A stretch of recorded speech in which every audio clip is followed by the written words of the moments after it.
Hi, it's Dana, and I want to invite you to join me in my journey to learn how to do meal prep, like a weekly meal prep, in a way that works for me because I've been interested in it for quite a while. I really believe in it, but I'm just not going to give up a whole day on the weekend, and I don't want it to feel restrictive, and I don't want it to feel boring, and I like to be creative in the kitchen. So I had to figure out a way to do it that worked for me, and that's what I'm doing. And so I invite you to follow along on my journey and learn all the stuff, tips and tricks with me, and let me know how it's going for you as well. So this was my first week. It's Tuesday, so I prepped on Sunday, and it's my first week, and I wanted to let you know what my prep was for this week, and we'll see how it goes. So on Sunday morning, the first thing I did was I went shopping, and doesn't sound like the most fun thing, but I brought my awesome partner along, and we made it a fun time, and so it was totally cool. And I had a list, so I had kind of picked out recipes for the week, and I knew what I needed to get, and that made it easier. Then we went and had like an awesome rest of the day doing other things until a couple hours before when we had friends coming over for dinner Sunday night. And in about 90 minutes, I got everything ready for our dinner and for the whole week, which I thought was totally dealable. I could handle that amount of time spent on meal prep. So the recipes that I had picked out, well, first I want to give you a few tips for making this work. Okay, this is stuff I've been kind of getting together in the background. And the first one is find some recipes that you really love, that you want to have in your current rotation and have every week or two. And then, this can change over time. So if you have, a couple of cookbooks that are really great or feeds you follow on Instagram, collect those recipes, put them on an app on your phone. So I got a couple of recipes from the Glucose Goddess Method cookbook that I'm really into right now. I love the Recipe Keeper app on my phone. It makes it so easy to have everything at my fingertips, whether it's a recipe I made up, took a screenshot of, got from a website. Plus, with one click, you can make a shopping list if you need to. And then the other thing is that, so that's how I started. And I knew, I like to have fish a couple of times a week. It's either going to be frozen or we're going to stop at the fish store. It's not like I'm going to buy that ahead and keep it in the fridge. And that's just the way that goes, and that's okay. This isn't like you do nothing during the week. It's just like what you do is very, very quick, and a lot of things are grab and go. So basically, the recipes that I used this week were we had burgers and we had a rotisserie chicken on Saturday, so there was that left over.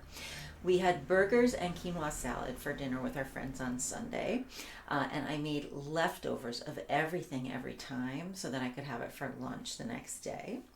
And I'll tell you, you cook quinoa in the Instant Pot. It's so quick and easy. And in the text below this, I'm going to put all the things that I put in the quinoa salad.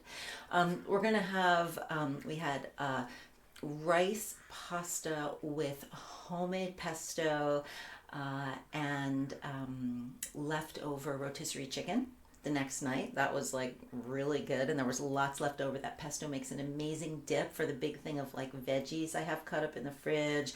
You can put it on a leftover burger. It makes everything taste good, basically. And there was a bunch left over.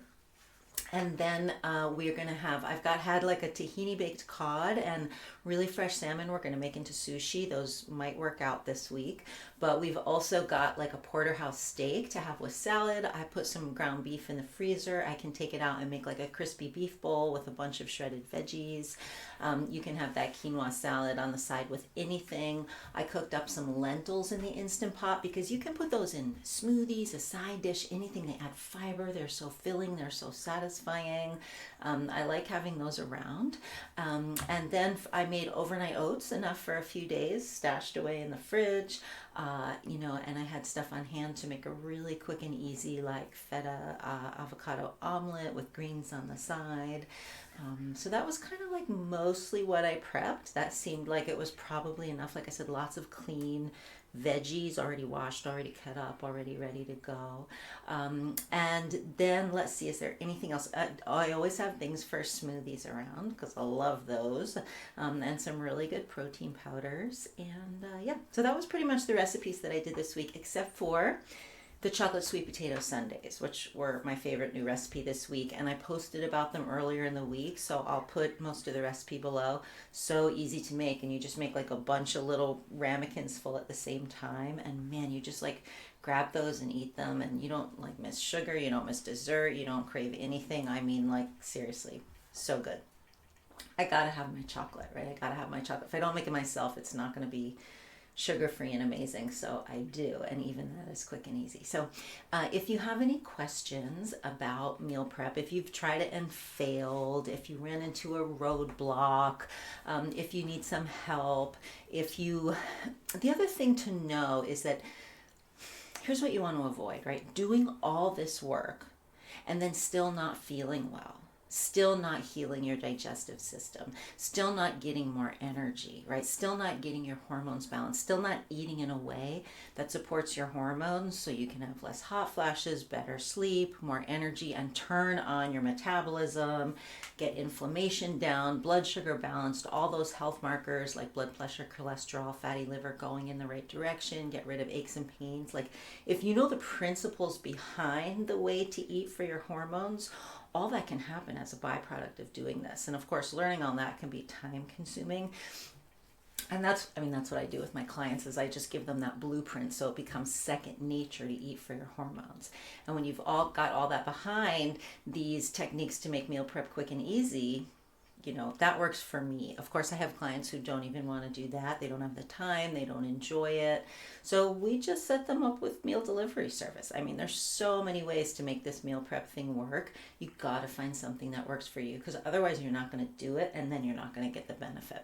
So those are kind of my like real life, I'm not going to pretend to do something I'm not going to do. Like those diets that we never stay on, right? So this is a way that I think meal prep could actually become a part of my life without feeling restrictive. And this is week 1. So I've been preparing in my mind, but this is the first week I actually did it. So I wanted to kind of share my journey with you, and I'd love to hear about your journey with meal prep, what you do, what you don't do, what you love, what you hate, and anything that you learned today that was useful. If you want to try one of the recipes that I've shared, or if you have one you would like to share with me, I would love to hear from you. If you are sick of trying to spend so much time figuring out what to freaking eat to feel better, then send me a message, get in touch with me, and let's chat and see if I can help you get that straightened out once and for all, get that blueprint, get all the new equations about how to care for your hormones once you hit your 40s and 50s, so that you're in control again of how you look and feel. Okay, plus have some fun doing it. I'm Dana Lavoie. I'm a natural menopause expert. I'm really excited to be sharing this journey with you of incorporating meal prep into my life, which truly is something I have never done before, and I'm excited to learn along the way. All right, I've got a couple of other things like this on the back burner too, so stay tuned for those series of posts as well. I hope you're having a great start to your week, and I'll talk to you soon. Bye.